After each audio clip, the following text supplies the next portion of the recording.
இந்தியாவே எதிர்பார்த்து காத்துக்கிட்டு இருந்த ஒரு வழக்கினுடைய தீர்ப்பு தான் இன்றைக்கு கோயம்புத்தூர் நீதிமன்றத்தில் நந்தினி தேவி அவர்கள் அறிவிச்சிருக்கிறாங்க. பொள்ளாச்சி பாலியல் வழக்கில் சம்பந்தப்பட்ட 9 பேருக்கும் சாகும் வரை சிறை தண்டனை கொடுத்துருக்குறாங்க. அது குறித்து தான் நம்ம இன்னைக்கு பேச இருக்கிறோம்.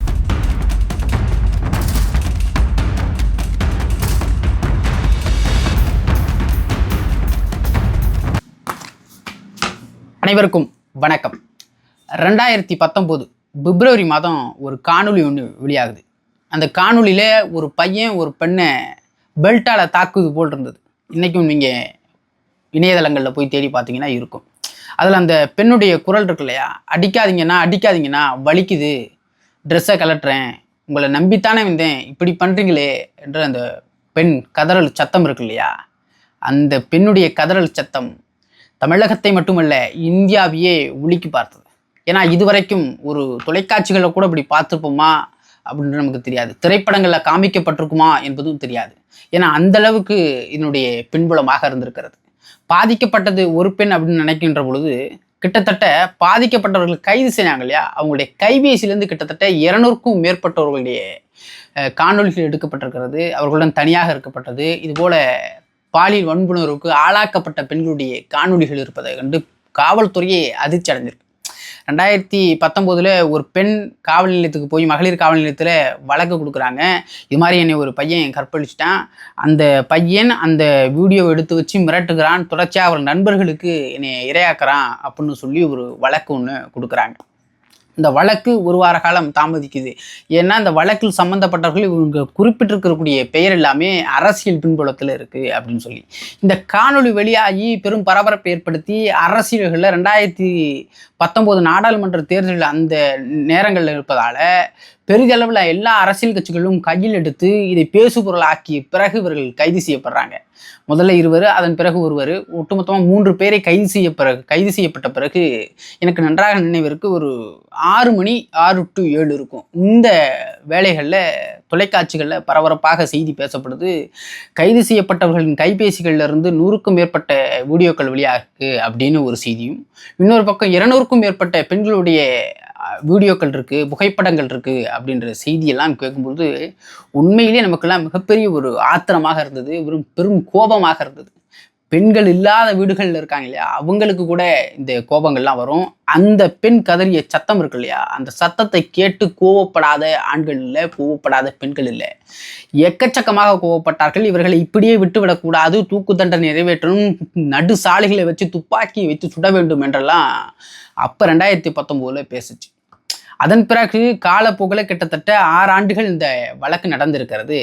இன்றைக்கு கோயம்புத்தூர் நீதிமன்றத்தில் இந்த பொள்ளாச்சி பாலியல் வழக்கில் சம்மந்தப்பட்டிருக்காங்க இல்லையா, இந்த சம்மந்தப்பட்ட 9 பேருக்கும் சாகும் வரை சிறை தண்டனை கொடுத்துருக்குறாங்க. ஆயுள் தண்டனை, ஒருவருக்கு 5 ஆயுள் தண்டனையும், ஒருவருக்கு 4 ஆயுள் தண்டனையும், ஒருவருக்கு 2 ஆயுள் தண்டனையும், ஒருவருக்கு 1 ஆயுள் தண்டனை என்று ஒட்டுமொத்தமாக 9 பேர்களுக்குமே சாகும் வரை ஆயுள் தண்டனையை கொடுத்துருக்குறாங்க அம்மையார் நந்தினி தேவி அவர்களுக்கு நம்மளுடைய வாழ்த்துக்களை தெரிவிச்சுக்குவோம். இந்த வழக்கு இந்த 6 ஆண்டுகளில் அவர்கள் சந்தித்த விதம்னா பல்வேறு கட்டமாக விசாரணைக்கு ஏற்கப்பட்டிருக்கு. அதாவது வழக்கு கொடுத்து எஸ்பி நிஷா அவர்கள் கையில் எடுத்து இந்த வழக்கை தீவிரமாக விசாரிக்கிறாங்க. அரசியல் உள்ளீடுகள் இருந்தாலும் கட்டாயமாக அவர்களுக்கெல்லாம் கட்டாயம் அரசியல் அழுத்தங்கள் இருந்திருக்கும். அதையெல்லாம் தாண்டி அவர்கள் வழக்கு விசாரணை எடுத்துக்கிட்டு இருக்காங்க. அதன் பிறகு சிபிசிஐடிக்கு இந்த வழக்கு மாற்றம் செய்யப்படுது. வைஷ்ணவி பச்சையம்மாள் என்ற 2 பெண் உள்ள இருக்கிறாங்க அந்த சிபிசிஐடியில். அவர்களும் இந்த வழக்கை விடுவதாக இல்லை, தொடர்ச்சியாக இந்த வழக்குடைய கண்ணோட்டங்களை வேறு விதமாக மாற்றி தீர விசாரித்து 6 ஆண்டுகளாக பல கட்ட ஆய்வுகள் நடத்தி, அதாவது இந்த வழக்கு கொடுத்தாங்க இல்லையா ஒரு பெண்மணி, அவர்கள் வழக்கு கொடுத்த பேரில் இவங்களை கைது பண்ணாங்க இல்லையா, இந்த கைதை தொடர்ந்து சிபிசிஐடி என்ன சொல்லுது அப்படின்னா, இதனால் பாதிக்கப்பட்டவர் யாராவது நீங்கள் இருந்தீங்கன்னா பயப்படாமல் முன் நீங்கள் உங்கள் கம்ப்ளைண்ட்டை கொடுங்க, வழக்குகளை கொடுங்க, நாங்கள் விசாரிப்போம், உங்களுடைய பெயர்கள் வெளிவராது, நீங்கள் யார் என்பதை வெளியவே தெரியாத அளவுக்கு நாங்கள் பாதுகாப்போம் என்று நம்பிக்கை கொடுத்து மேலே உள்ளவர்களையும் கிட்டத்தட்ட இன்னும் ஒரு 8 பேரை வழக்கு கொடுக்க வச்சு அவர்கள்ட்ட என்னென்ன நடந்தது, ஏது நடந்தது என்று விசாரணை வெளிவந்திருக்கு.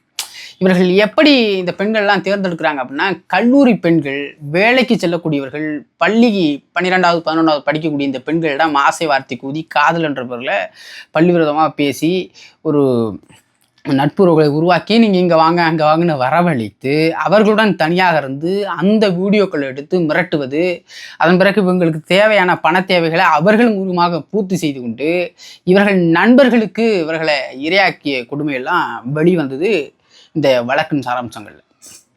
இந்த வழக்கு 6 ஆண்டுகளில் பல முறை நீதிமன்றங்களுக்கு சென்று வந்து இன்றைக்கு கோயம்புத்தூரில் நந்தினி அவர்கள் தூக்கு தண்டனை அறிவிச்சிருக்கிறாங்க இல்லையா.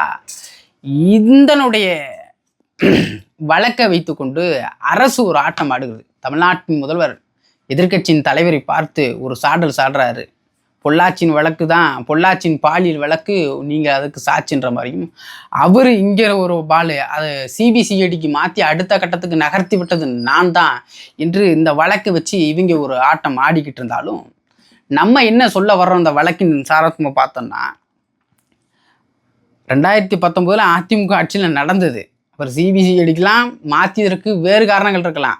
காவல்துறையிலேருந்து கொஞ்சம் அந்த பக்கம் போயிடுச்சுன்னா இது கொஞ்சம் முடக்கு விடப்பட்டுரும். சிபிசிஐடிக்கு போயிடுச்சு அப்படின்னாவே இந்த வழக்கெல்லாம் பெருசாக எடுத்துக்க மாட்டாங்க, அது எங்கேயாவது போய் கரைஞ்சிடும், மக்கள் மறந்துடுவாங்க அப்படின்னு இருந்திருந்தாலும் கூட இந்த வைஷ்ணவி பச்சையம்மாள் இவங்க இந்த பெண்கள் இருக்காங்க இல்லையா, இந்த குழு மிக தீர விசாரித்து இந்த வழக்கிற்கு மிகப்பெரிய ஒரு நீதியை கொடுத்துருக்குறாங்க.